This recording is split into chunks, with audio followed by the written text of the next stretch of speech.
श्री परमात्मने नमः। ओम श्री गुरुभ्यो नमः। ओम श्री ऋषिभ्यो नमः।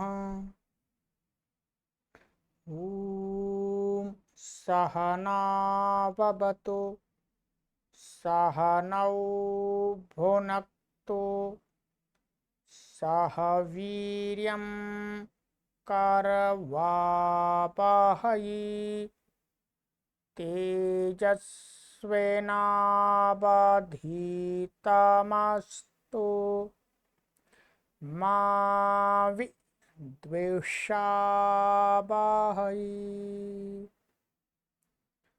ओम शांति शांति शांति। सर्वेभ्यो नमः। देववाणी संस्कृतं यूट्यूब चलदृश्यं प्रति भवतां भवतीनांच हार्दं स्वागतम्।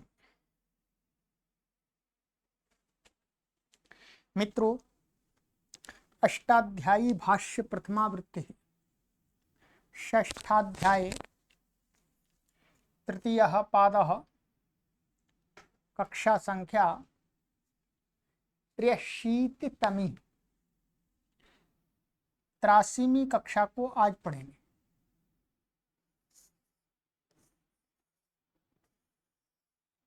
एट्टी 83 को, ठीक है। चलिएगा, पुस्तक को ओपन कर लीजिएगा। और गत कक्षा में कुछ सूत्र मैंने आपको पढ़ाए थे।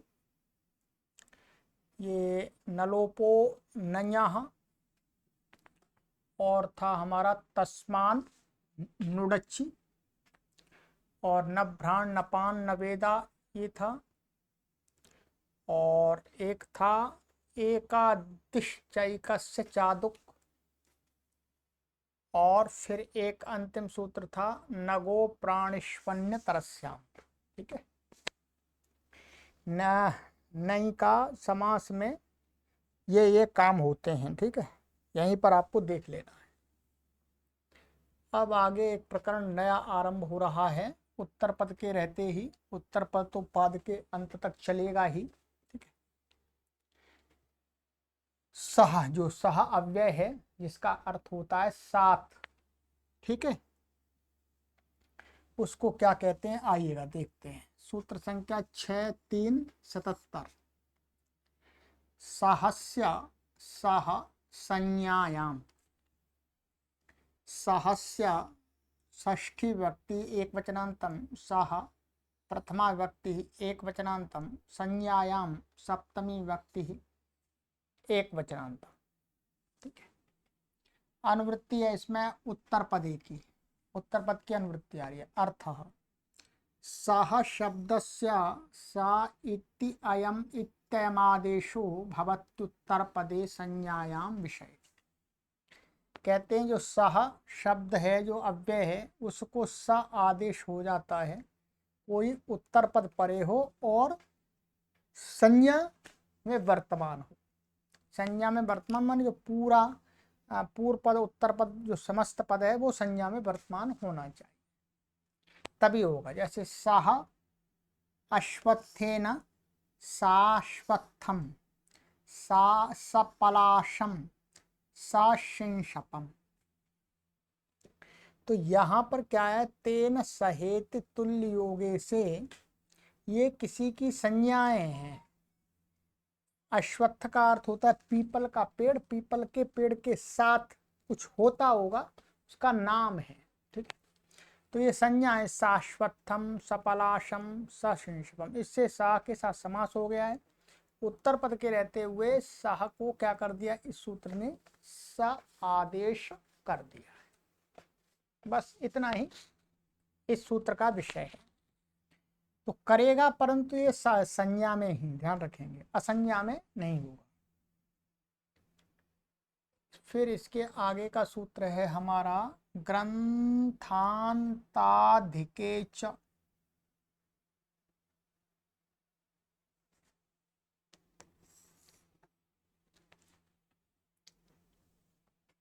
पदच्छेद ग्रंथान्ताधिके सप्तमी विभक्ति एकवचनान्तं च अव्ययपदम् समासः ग्रंथस्यान्तः ग्रंथान्तः षष्ठी तत्पुरुष माने ग्रंथ का अंत ग्रंथान्तश्च अधिकं च ग्रंथान्ताधिकं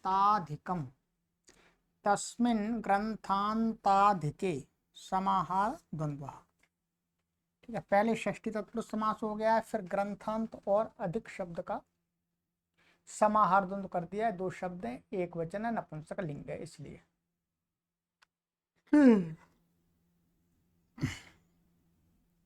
अनुवृत्ति इसमें आ रही है सहस्या सह उत्तर पदे, इन पदों की अनुवृत्ति आ रही है। अर्थ ग्रंथान्तेऽधिके च वर्तमानस्य सह शब्दस्य स इत्ययमादेशो भवत्युत्तर पदे। कहते हैं ग्रंथांत और अधिक अर्थ में ग्रंथ का अंत मतलब कोई भी ग्रंथ है उसके कहीं पर बीच में जहाँ पर ये प्रकरण के हिसाब से अंत की प्रतीति हो रही है उसमें वर्तमान अथवा अधिक अर्थ में वर्तमान जो सह शब्द है सह अव्यय उसको क्या हो जाता सा ये आदेश हो जाता उत्तर पद के रहते हुए। तो इसका अर्थ हुआ समास में ही होगा, समास में ही होगा। तो इसमें उदाहरण देखिएगा, पहले भी आ चुके हैं ये उदाहरण दिया सकलम ज्योतिषम अधीते सा मुहूर्तम ज्योतिषम अधीते। यहाँ पर भी ये लगा सकते हैं पीछे संबंध। तो मुख्य उदाहरण है जो शब्द है वो तो ये बन रहा है सकलम सा मुहूर्तम। ये तो यहाँ पर क्या है ग्रंथ के अंत के अर्थ में वर्तमान है सा, अभी बता रहे देखेंगे। फिर अधिक में बता रहे अधिके सद्रोणाखारी समाशः आर्षापणः सकाकिणीको माशः। तो यहाँ पर सद्रोणा समाशः सकाकिणीकः ये उदाहरण है। अब देखिएगा यहाँ पर पहले हिंदी पढ़ेंगे तो आपको और जल्दी समझ में आ जाएगा।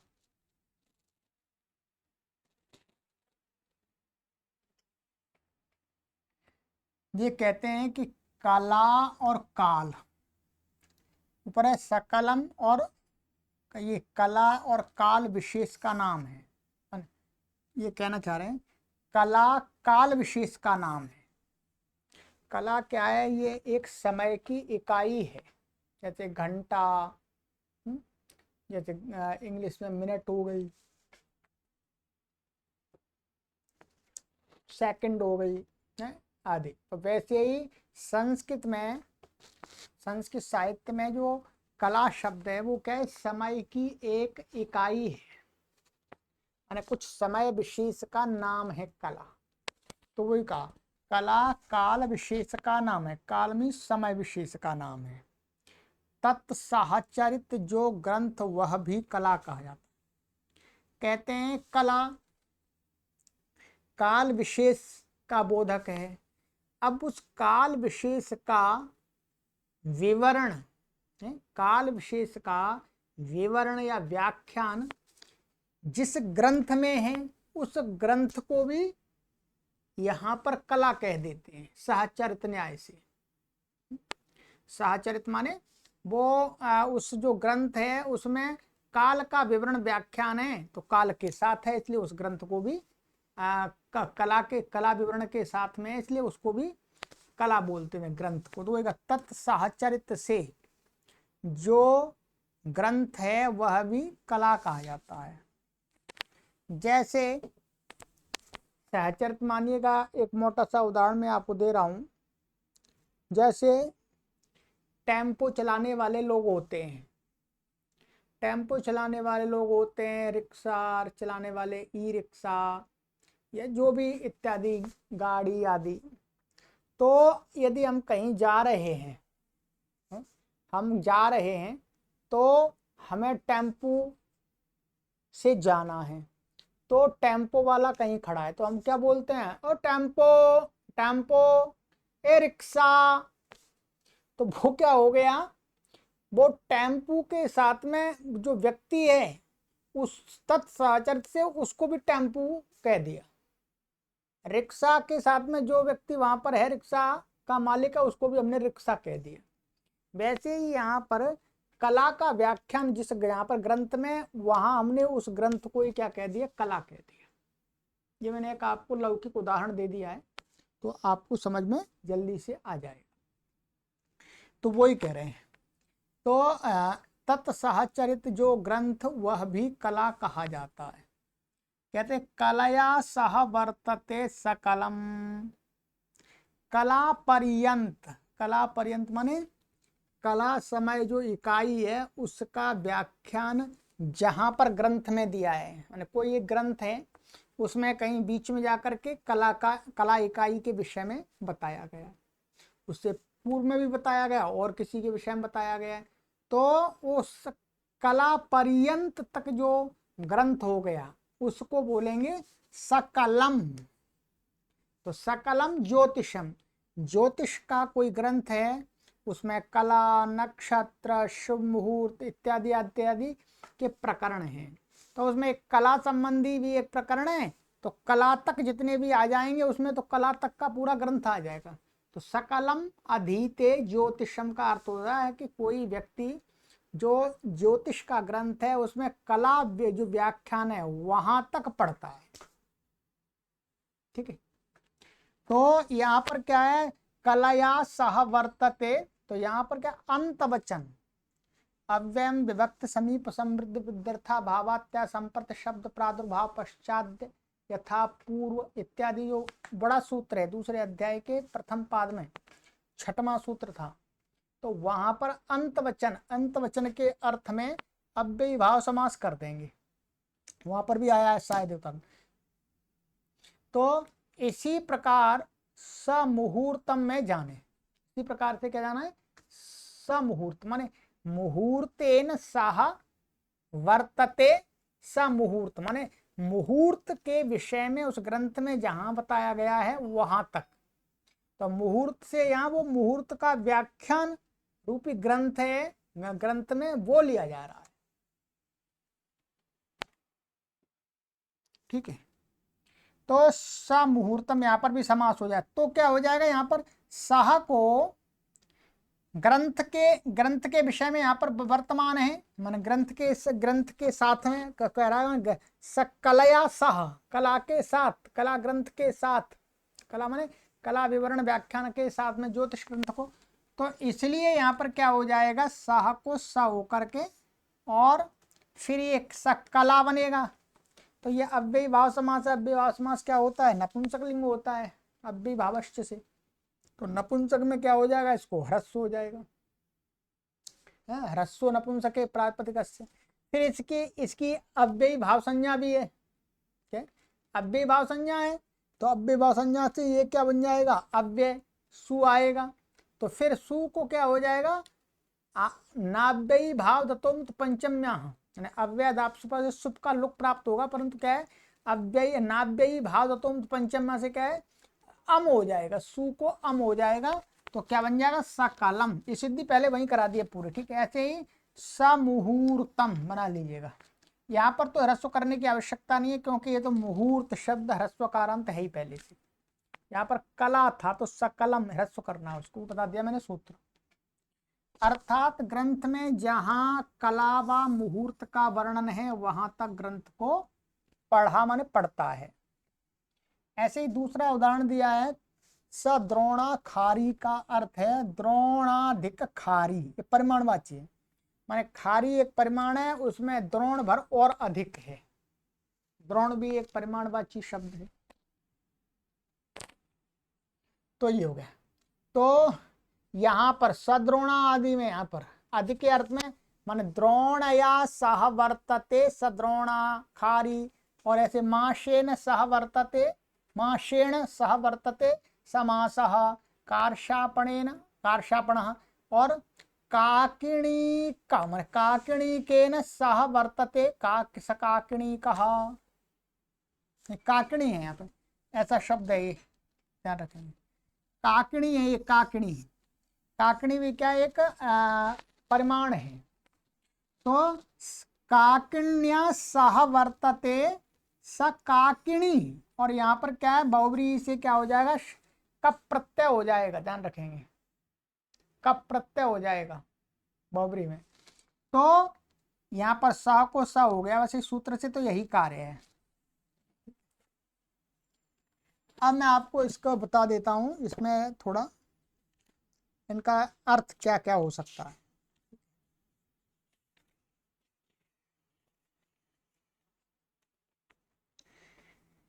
इसमें दिया है आपका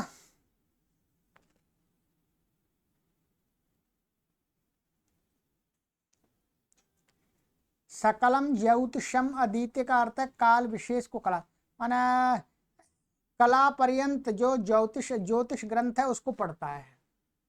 ऐसे ही स मुहूर्तम ज्योतिषम अधीत्य, माने वह मुहूर्त विषय पर्यंत तक ज्योतिष ग्रंथ को पढ़ता है। खारी सद्रोणा खारी का अर्थ है खारी परिमाण द्रोण से अधिक है, माने खारी क्या है, परिमाण, जो खारी परिमाण है वो द्रोण से अधिक है, माने उसमें एक द्रोण और मिला हुआ है। खारी तो बड़ा है पर द्रोण छोटा है, तो उसमें वो खारी है, उसमें एक, जैसे 1 क्विंटल हो गया है, 1 क्विंटल, उसमें 1 किलो और मिला दिया तो 1 कुंटल 1 किलो हो गया, तो वैसा ही है।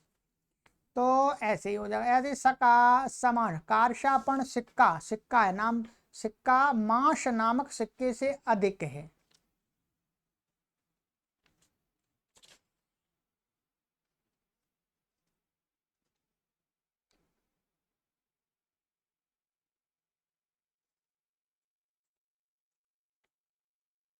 और ऐसे ही काकणी है, तो काकणी नाम का भी सिक्का है, ठीक है। कप प्रत्यय हुआ, ध्यान रखेंगे, ये जो क दिख रहा है ये कप प्रत्यय का है। 5वें अध्याय में समासांत कप प्रत्यय आपको पढ़ा गया है। तो बस ये है सब जगह, इसमें जो नीचे वाले उदाहरण है इनमें तो तेन सहेति तुल्य योगे से समास हो जाएगा, ऊपर वालों में अव्ययी भाव समास हो जाएगा अंत वचन में।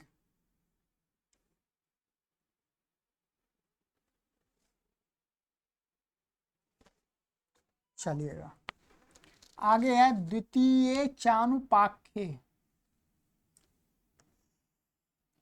द्वितीय सप्तमी व्यक्ति एकवचनांतम च अव्ययपदम, अनुपाख्ये सप्तमी व्यक्ति एकवचनांतम, अनुवृत्ति है सहस्य सह उत्तर पदे, द्वयोः सहयुक्तयोरप्रधानो यः स द्वितीयः, उपाख्यायते प्रत्यक्षते उपलभ्यते स उपाख्यः, उपाख्यात अन्योनुपाख्यः अनुमेय इत्यर्थः।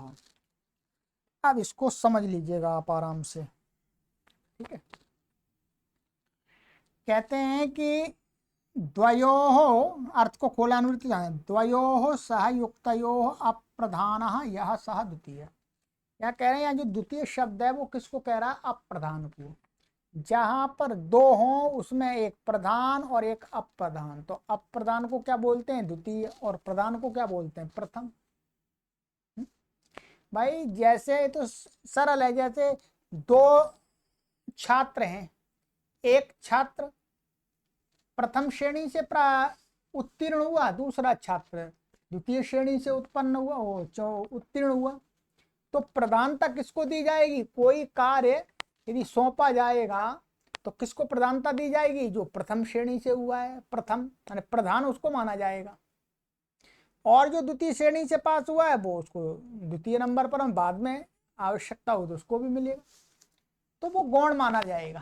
तो ऐसे यहाँ पर द्वितीय शब्द से कह रहे हैं, द्वितीय शब्द का अर्थ है अप्रधान।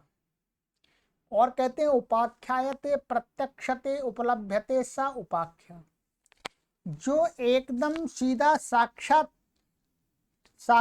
ज्ञान हो रहा है, में साक्षात उपलब्ध हो रहा है, उसको बोलते हैं उपाख्य, जिसका साक्षात बोध हो रहा है।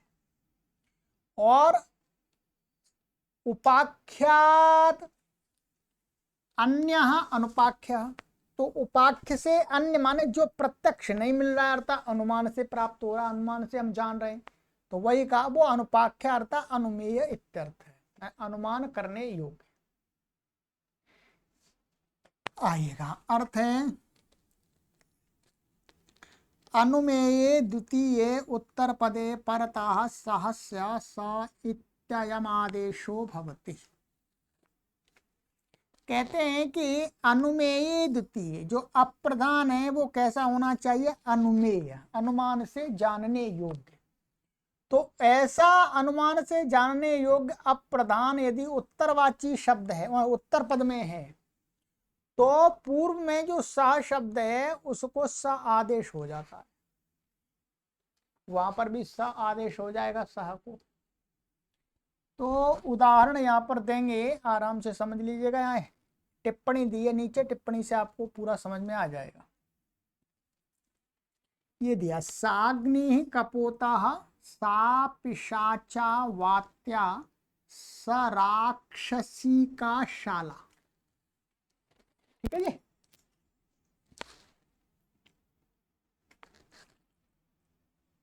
आप देखिए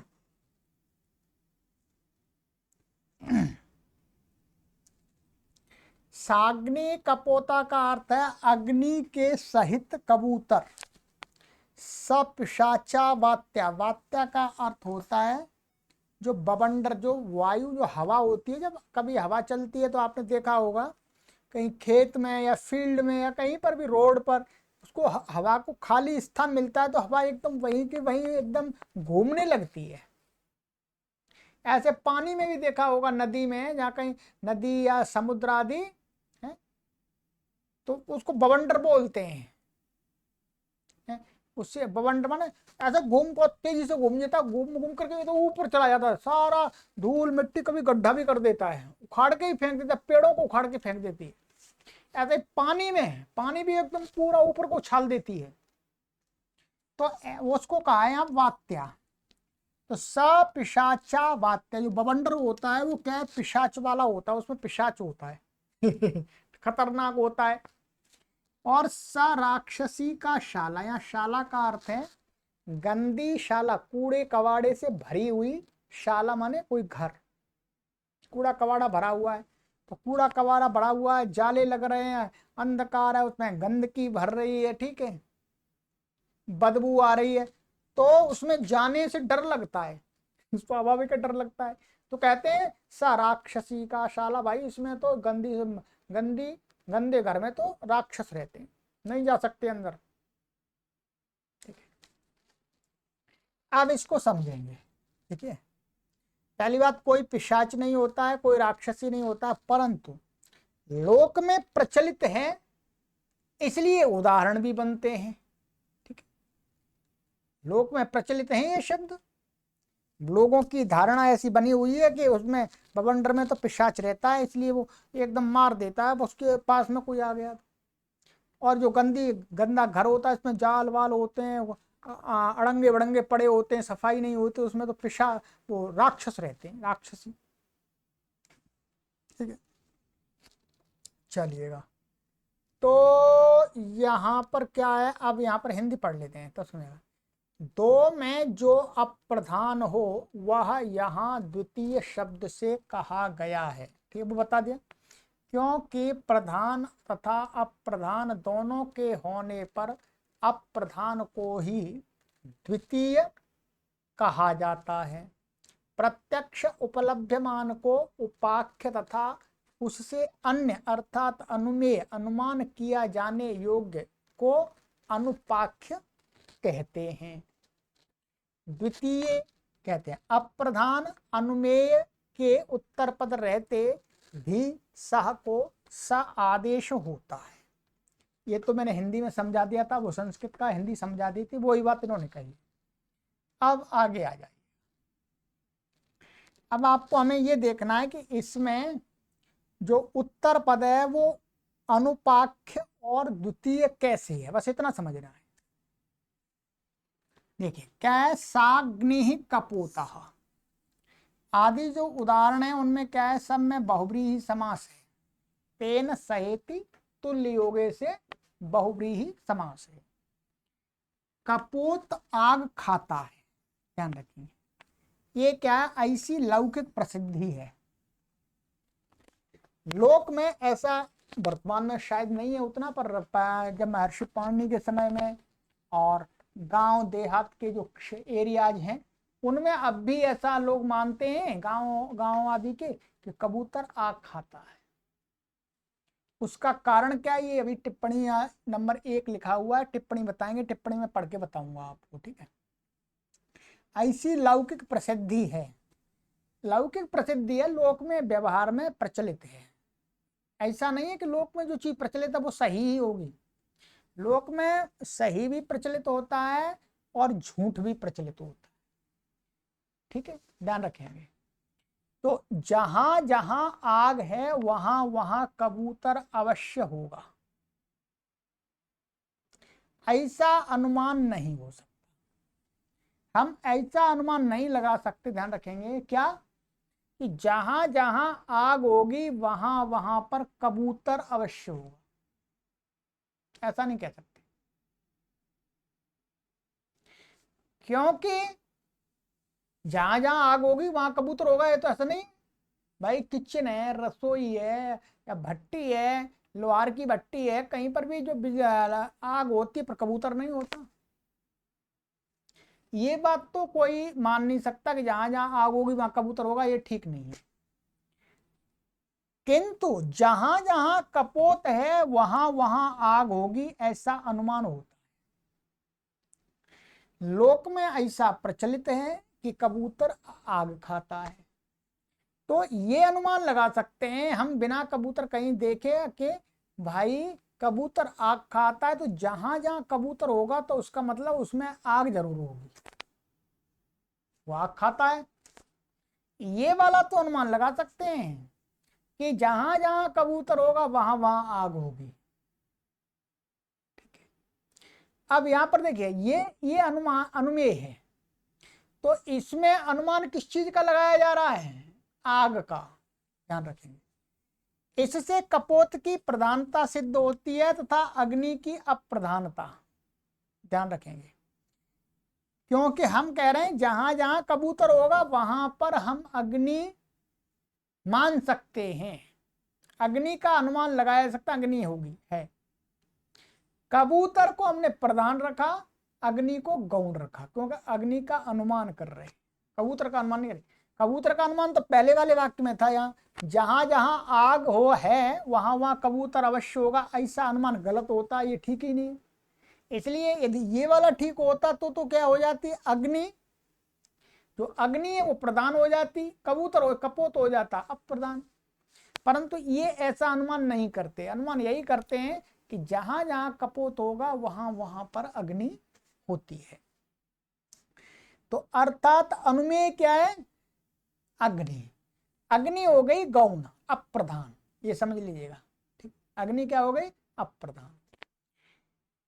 इस प्रकार से अग्नि क्या है, अनुपाख्य, माने अनुमान, माने अप्रधान होने पर साथ साथ में उसका अनुमान भी किया जा रहा है, कबूतर से उसका अनुमान लगाया जा रहा है अग्नि का। तो जो अग्नि शब्द हो गया वो कैसा हो गया, द्वितीय भी हो गया और अनुपाख्य भी हो गया, बस। तो द्वितीय अप्रधान दोनों ही हैं, सो साह को मान उसके परे रहते साह को सभाव हो गया। तो साह अग्निना, सा अग्नि, साग्नि, साह को सा होकर के आकाश वर्ण दीर्घ लग जाए, ये समझ। ऐसे ही ध्यान देंगे, ऐसे ही इसी प्रकार से वात्या बोलते हैं आंधी, आंधी बवंडर वही है, ठीक है।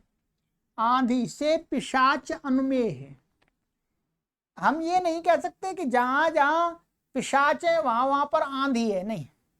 ये कहते हैं कि जहां जहां आंधी माने जो बवंडर होता है, जहां जहां बवंडर दिखता है वहां पर पिशाच होता है ऐसा लौकिक प्रचलित है लोक में। तो इसलिए यहां पर क्या हो गया, जो आंधी है वो तो हो गई प्रधान, और पिशाच हो गई गौण, और अनुमेय हो गया, अनुपाख्य हो गया, ठीक है।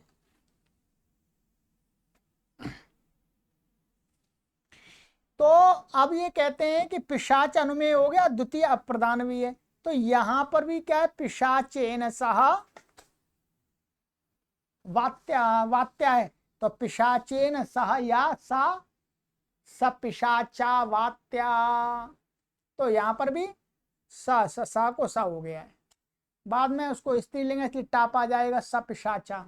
ठीक है, ऐसे ही सपिशाचा बन गया। ठीक है, स राक्षसी का, तो स राक्षसी का ये बन गया यहाँ पर, तो शाला, गंदी शाला को देख करके अनुमान लगाते भाई इसमें राक्षस होगा, राक्षसी में राक्षस होगा, तो स राक्षसी का शाला बन जाए। तो यहाँ जो राक्षस शब्द है ये क्या हो गया, द्वितीय हो गया और गौण हो, अनुपाख्य हो गया, इसलिए उसके उत्तर पद रहते हुए इसको सहभाव हो गया। ठीक है, अब इसमें आपको, इसमें तो कोई सिद्धि में विशेष है नहीं, साग्नि में। ठीक है,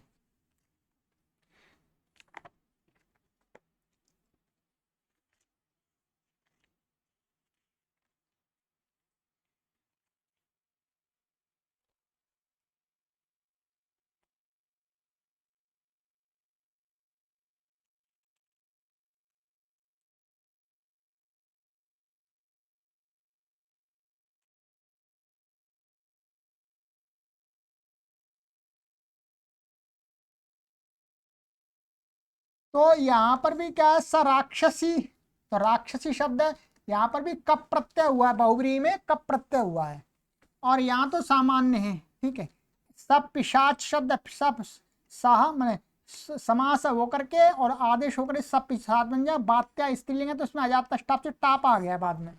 ठीक है, यहाँ पर कप प्रत्यय हो गया, बाद में बहुव्रीहि शेषाद विभाषा से कप प्रत्यय हो गया, और फिर बाद में शाला है, फिर बाद में टाप आ जाएगा, बस इतना ही विशेष है, बाकी तो तेन सहित तुल्य हो गए से तीनों में समास हुआ है। अब इस पर जो टिप्पणी है उसको देख पढ़ते हैं, टिप्पणी से भी आपको जानकारी मिलेगी। ये टिप्पणी इस पर लिखी हुई है।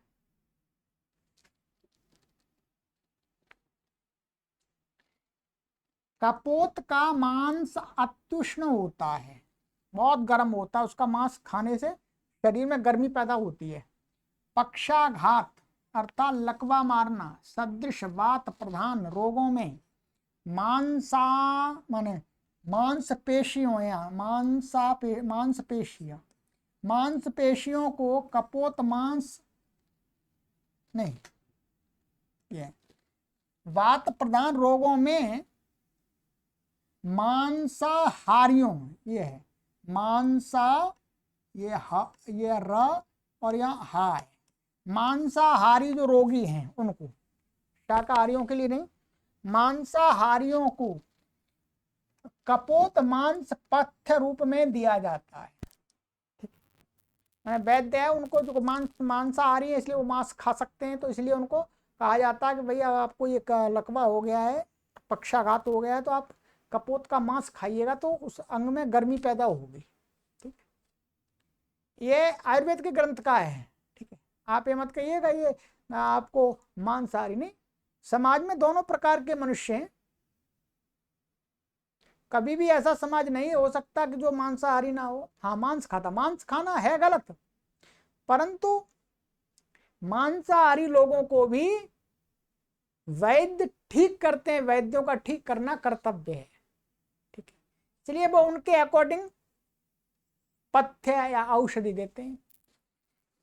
उससे पक्षाघात का रोग में माने उससे पक्षाघात के रोग में सद्य लाभ हो, सद्या लाभ में शीघ्र लाभ हो जाता है। अतएव लोक में प्रसिद्धि है कि कपोत अग्नि खाता है, बस यही प्रकार है इसको लोक में प्रसिद्धि का। कपोत का मांस गर्म होता है तो लोग ऐसे बोलने लगे भाई कपोत तो अग्नि खाता है इसलिए उसका मांस गर्म है। इसी प्रकार बबूला, बबूला माने बवंडर आदि में फंस जाने के कारण निर्बल प्रकृति के पुरुष को कभी कभी उन्माद रोग हो जाता है। माने जिसके अंदर साहस नहीं है, निर्बल दुर्बल व्यक्ति है, तो उसको उन्माद का रोग हो जाता है, वो बवंडर में फंस जाए कहीं आंधी आदि के बवंडर में। तो इसी से लोक में प्रसिद्धि है कि वात्या बबूला में पिशाच का वास होता है, अर्थात पिशाच आ गया उसके ऊपर, फिर उतारते हैं। उन्माद रोग होता है उसको, परंतु उसको पिशाच मान करके उतारते हैं, झाड़ू को वो झाड़ा आदि लगवाते हैं। ठीक। तदवत स राक्षसी का शाला भी मलिन शाला को कहते हैं, गंदी शाला। अर्थात गंदी शाला होगी तो लोग में प्रचलित हो जाए, भाई उसमें डर लगता है थोड़ा सा। हिम्मत वाला कोई आदमी हो, भाई बंदूक उठाए और चल दे तो घुस जाए, कोई कुछ नहीं है उसमें, तड़ तड़ तड़ तड़ तड़ करके घुस जाए, कोई राक्षस नहीं मिलेगा, कोई भूत नहीं मिलेगा, कोई पिशाच नहीं मिलेगा। हिम्मत वाला व्यक्ति चाहिए। जो डरपोक लोग होते हैं, दुर्बल होते हैं, वो तो अरे हम नहीं जा सकते भाई, ऐसा ही होता है। ना तो कहीं भूत है ना कोई पिशाच है। ये क्या है, दुर्बल व्यक्तियों की जो मानसिक स्थिति होती है बहुत कमजोर होती है, इसलिए वो संसार में कुछ भी थोड़ा सा वैसा देखते हैं तो डर जाते हैं, और डर करके कुछ भी बोलने लगते हैं, भाई पिशाच आ गए, भूत आ गए। पर हमें तो भूत लगते नहीं है कहीं पर भी। चलिएगा, तो ये हो गया हमारा, ये मैंने आपको पूरा समझा दिया विस्तार से। ये हो गया हमारा सह का।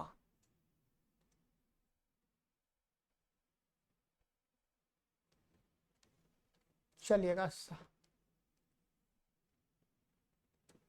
अब है आगे अव्ययी भावे चा काले। अव्ययी भावे सप्तमी व्यक्ति एकवचनांतम च अव्ययपदम, अकाले सप्तमी व्यक्ति एकवचनांतम समास, न कालो कालस्तस्मिन् न काले, नहीं तत्पुरुष। ठीक है। अनुवृत्तीय सहस्य सह उत्तर पदे। अर्थ अव्ययी भावे च समासे अकाल वाचिनी उत्तर पदे सहस्य सह इति अयम आदेशो भवति। मैं तो तोड़ के संधि पढ़ा है। ठीक। कहते हैं अव्ययी भाव समास में अकालवाची उत्तर पद होगा। उत्तर पद क्या होना चाहिए, कालवाची नहीं होना चाहिए, समय बोधक नहीं होना चाहिए। तो और पूर्व में सह शब्द है तो उसको क्या हो जाता है, स आदेश हो जाता है। उदाहरण पहले भी आ गए, वहीं आए हैं दूसरे अध्याय के प्रथम पाद के 6वें सूत्र पर, अव्ययम विभक्त समीप समृद्धि आदि पे। ठीक है। तो सचक्रम धेहि सधोरम प्राज। ठीक है।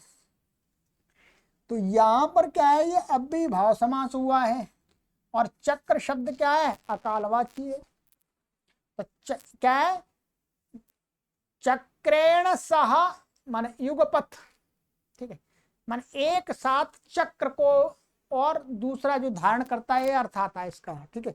सचक्रम धेहि और सधुरम प्राज, इसका जो अर्थ है मैं आपको बता देता हूं। सिद्धि तो हमने पहले करा दिया आपको। ठीक है।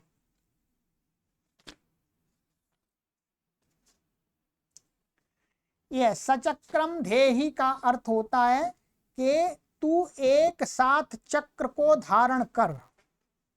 एक साथ माने कोई दूसरा भी कार्य कर रहा है और उसी समय में चक्र को भी धारण कर। माने चक्र होता था पहले कोई हथियार, वेपन होता था। तो सचक्रम धेहि। ठीक है। तो यहां पर क्या है, ये अव्ययम विभक्ति विभक्ति समीप समृद्धि, वहां पर क्या है, यौगपद्य अर्थ था। एक साथ यौगपद्य, यौगपद्य अर्थ में वर्तमान सह यहां पर है तो उसका चक्र के साथ में समास हो गया, समास हो गया। और समास होने पर अकालवाची है तो स आदेश हो गया है, और फिर स्वादि उत्पत्ति करके इसको, जैसे अव्ययी भाव समास के कार्य होते हैं, सु आ गया, नपुंसकलिंग हो गया, और फिर उसको नाभ्य भाव पंचम में आदि लग करके सचक्रम बन जाता है। तो बस इतना ही यहाँ पर है। तो यहाँ पर क्या, अव्ययम विभक्ति इत्यादि इस सूत्र से अव्ययी भाव समास हुआ है यौगपद्य अर्थ में, यौगपद पड़ा हुआ है ऐसे ही। और ये सधुरम, तो यहां पर है धुरासह, मान धुरासह सधुरम प्राज। प्राज का अर्थ है छोड़ना, माने एक साथ में ही धुरा को छोड़ दो। धुर धुर धुर माने जुआ,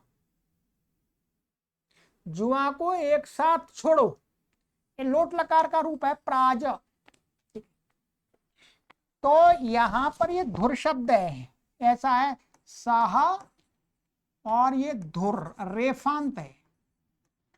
ठीक है, समास हो जाएगा, सा को सा हो गया तो सा धुर। अब यहाँ पर क्या है, ऋक पूरब धू फता माना क्षय से क्या है, हमने 5वें अध्याय में पढ़ाया था, अप्रत्यय हो जाता है। यहाँ क्या हो जाता, अप्रत्यय। तो ये अकारांत बन जाता सा धुर। समास तो इसी से होता, ध्यान रखेंगे, यह उपपद्य। तो फिर इसमें अकारांत बन जाएगा सा धूर, और स्वादि उत्पत्ति करके और फिर नाद्य विभाग पंचम से अम हो जाएगा, तो सा धोरम प्राज। ठीक है, और इसमें कुछ विशेष नहीं है। वोपसर्जनस्य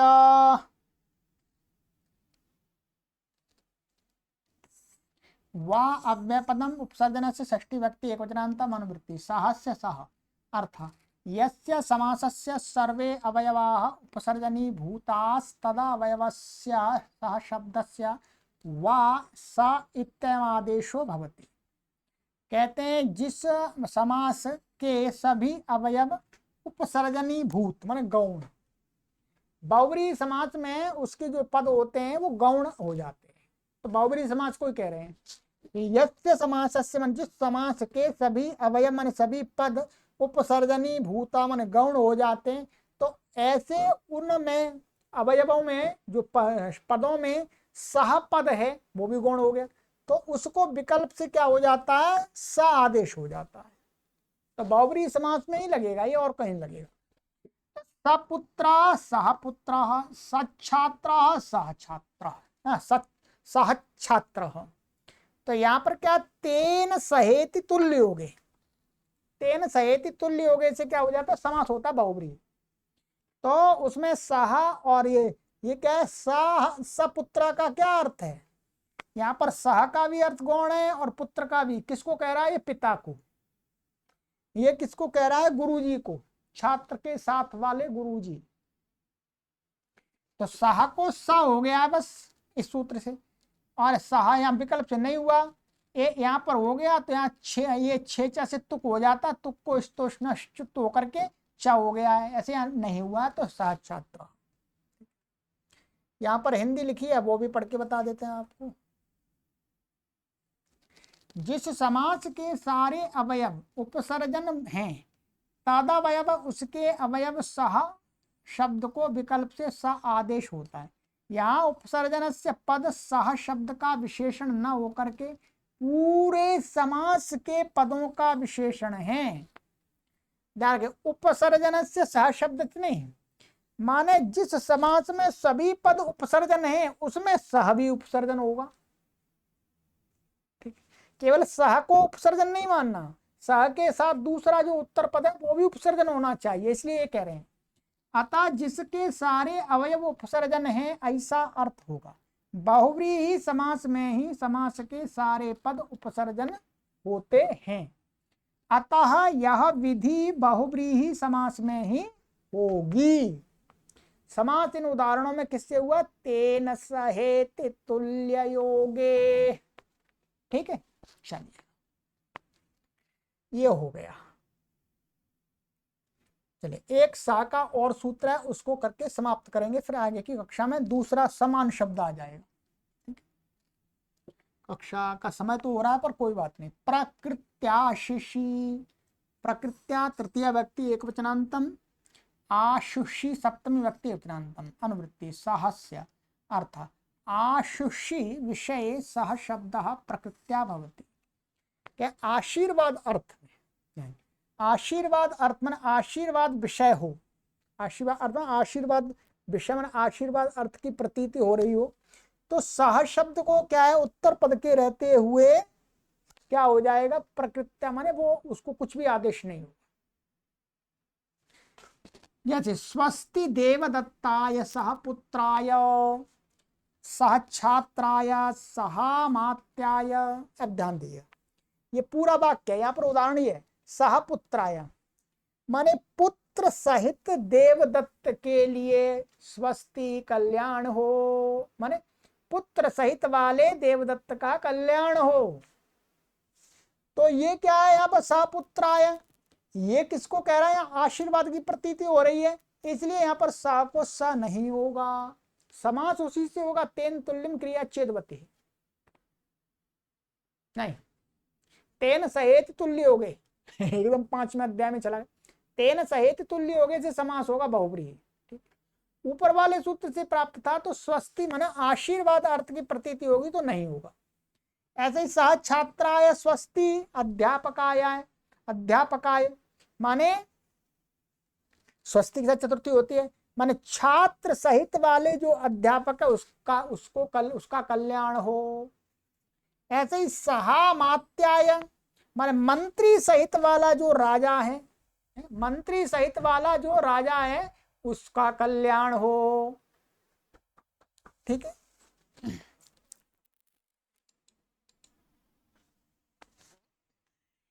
तो सहामात्याय माने मंत्री सहित वाले राजा का स्वस्ति माने कल्याण हो। तो यहाँ पर सा को सा आदेश नहीं हुआ, बस इतना ही।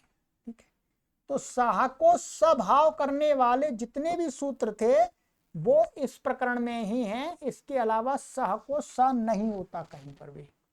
जब भी आपको सह को सा कहीं पर देखना हो, जानना हो, तो आप इसी प्रकरण को देख लीजिएगा। अब अगली कक्षा में आप पढ़ेंगे हम समान को स आदेश वाला। ये स को स कर रहे थे, अब समान शब्द को भी स आदेश होता है, वो आगे की कक्षा में कर लेंगे। एक तो ये सूत्र है उसके लिए 83, और फिर एक ये है 84, और ये 85, और एक 86, और ये एक 87, एक 88,